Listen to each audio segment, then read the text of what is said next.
Part 4 of our special series on China zeroes in on the bottom line, the phenomenal business opportunities generated by the explosive economic growth of the world's most populous country. It wasn't long ago that China did everything it possibly could to keep the rest of the world out. These days, it's almost the exact opposite. And as Brian COXFORD reports, BC businesses are answering the call and looking for bigger things in the future. He says you're very strong. Oh.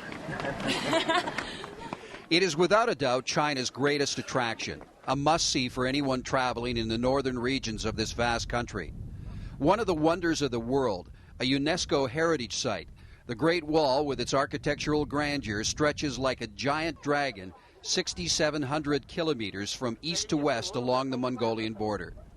Built back in the 5th century BC, the Great Wall at the time was designed to keep foreign invaders out. That was the old China. But today's new China is welcoming those foreigners in, asking them to bring tourist dollars, trade, investment, and economic development.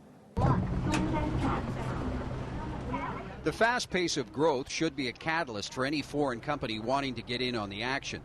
Beijing's underground, for instance, has added 3 new lines to its existing 4, plus a fast train to the airport in time for the Olympics. There are 13 more subway lines planned for the next decade.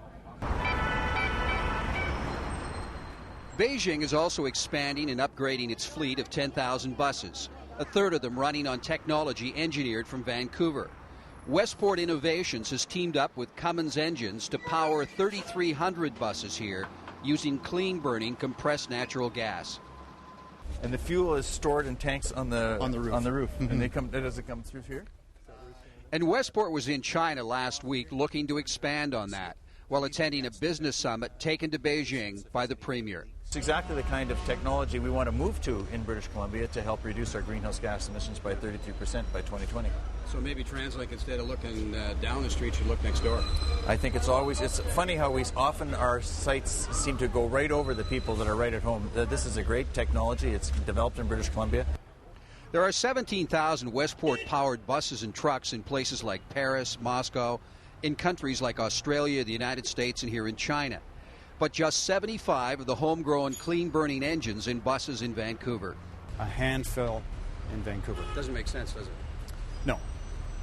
We're a homegrown technology. We're based in Vancouver and are world-renowned and have a brand that is well recognized around the world as providing excellence in natural gas and hydrogen vehicles. I think if I was in your shoes, knowing what you have, I'd be a little irritated about that. Yeah, we have some irritation, but you know, we recognize that maybe this will take more time for whatever reason.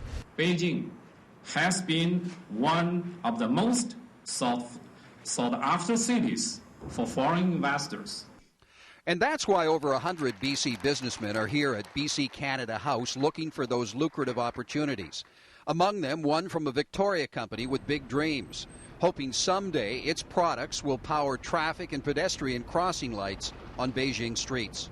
Imagine if this street was using our solar-powered traffic beacons, solar-powered street lights. These can really reduce electricity consumption, but you've also got the fact that you don't have to dig up half the street to cable the things and install them. Carmanah Technology manufactures solar-powered LED lights and already has its energy savers in over 100 countries. Carmanah's expertise is in the marine and aviation industry, its safety and warning lights on the water and along runways, where they require no maintenance and provide free energy for 20 years. I don't think we're going to eliminate all the 45 coal plants China's building a year. I think that's the number, just with LED solar lights. But, you know, every little bit helps. China is a big consuming country as well. So we produce here, we consume here.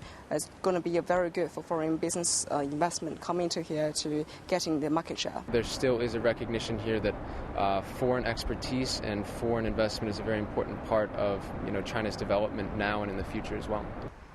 In the clean bus industry, a BC company already has a footprint here. If you're at the Olympics, you might take a ride on one. And it seems the Chinese are open to hearing from any investors willing to help them breathe fresher air. Tomorrow, our series will look at other BC businesses seeking opportunities in China, including one that believes that it can supply clean energy to power the country's massive cell phone industry.